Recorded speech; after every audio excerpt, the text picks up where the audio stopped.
Guys ये cartoon ज़रूर है लेकिन बच्चों के लिए नहीं है। This cartoon is not made for kids, so kids stay out of this.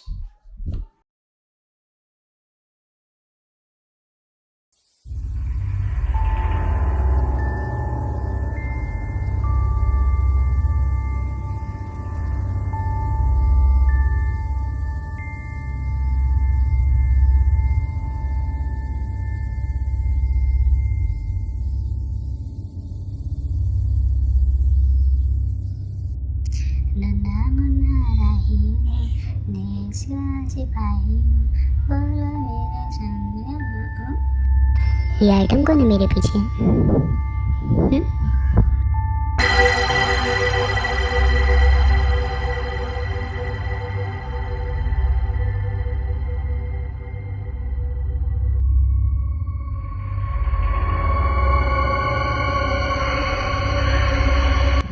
Ground कितना खाली खाली क्यों है? आज के पहले तो कभी इतना खाली नहीं था।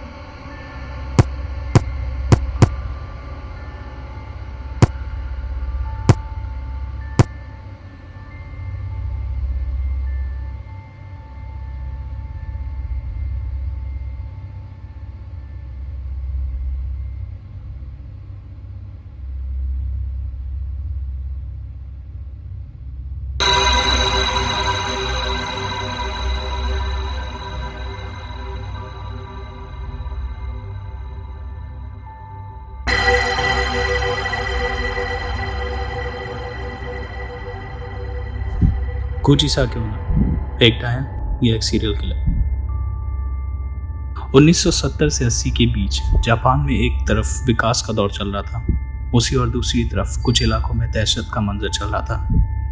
1970 से 80 के बीच जापान में मॉडर्न टेक्नोलॉजी फैल रही थी। Floppy disk, cellphone, digital wrist watch जैसी महान तकनीकें इजाद हुई, लेकिन कुचिसाकी ओनो का दहशत ऐसा था जिसने पूरे देश की रातों की नींद उड़ा रखी थी।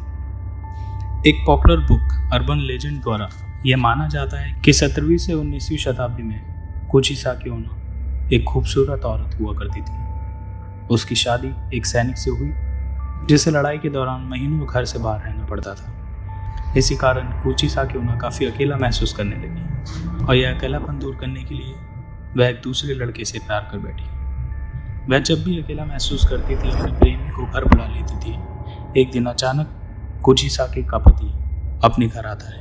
वह कुचिसाकी को बिना कपड़ों के किसी इंसान के साथ देख लेता है, जिसके बाद वह अपना गुस्सा काबू नहीं कर पाता और अपनी तलवार से कुचिसाकी के मुंह पर वार कर देता है। इस वार से कुचिसाकी का मुंह 2 हिस्सों में बढ़ जाता है और वह उसी वक्त बेहोश हो जाती है। अब तुम्हें खूबसूरत कौन कहेगा, यह बोलकर उसका पति वापस लौट जाता है। कुछ समय बाद कुचिसाकी को होश आता है तो वह अपने चेहरे पर पट्टी करने के लिए बाथरूम की ओर जाती है। तभी वो देखती है कि उसका मुंह 2 हिस्सों में बटा हुआ है, जो उसके चेहरे पर एक पतली मुस्कान की तरह दिखाई दे रहा है। आईने में अपना चेहरा देखकर वह बर्दाश्त नहीं कर पाती और उसने अपने घर पे रखी कैंची से अपनी जान ले ली। कहानी यही खत्म नहीं होती। कुछ सालों बाद जापान में बच्चों के कटे सर मिलने लगे। कुछ मर्डर्स में बच्चों के मुंह पर किसी तेज हथियार से इस तरह से वार किया गया था जिससे उनका मुंह 2 हिस्सों में फट गया था। कुछ लोग इसे किसी सीरियल किलर द्वारा की गई हत्या से जोड़ते हैं तो कुछ लोग इसे कुचिसाकी ओनो के द्वारा की गई हत्या से जोड़ते हैं। यहाँ तक कि जिन जगहों पर बच्चों की लाश मिली वहाँ के स्थानीय लोगों ने कुचिसाकी ओनो को देखने का दावा भी किया है। माना जाता है कुचिसाकी ओनो अपने चेहरे पर सर्जिकल मास्क पहनकर हाथ में तेज धार वाली कैंची लेके जापान की सुनसान गलियों में खेल रहे छोटे बच्चों को अपना निशाना बनाती थी। वह हमेशा बच्चों से मास्क पहनकर एक सवाल करती थी, क्या मैं खूबसूरत हूँ?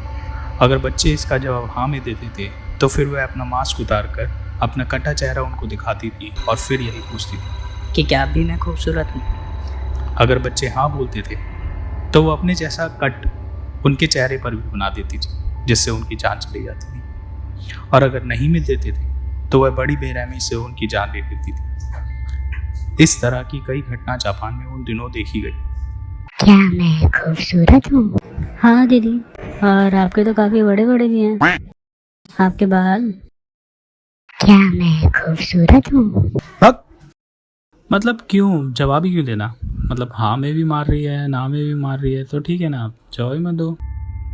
लेकिन कुछ महीनों के बाद ये सब मानो थम सा गया और कुची साके ओना का नामो निशान मिट गया। लेकिन आज भी कुछ जगहों पर उसका डर रहता है। तो कहाँ गई कुची साके ओना? क्या ये सब कोई सीरियल किलर कुची साके ओना का नाम लेकर कर रहा था, या कुची साके ओना नाम की सच में एक डायन थी? कमेंट सेक्शन में ज़रूर बताइए कि आपको क्या लगता है।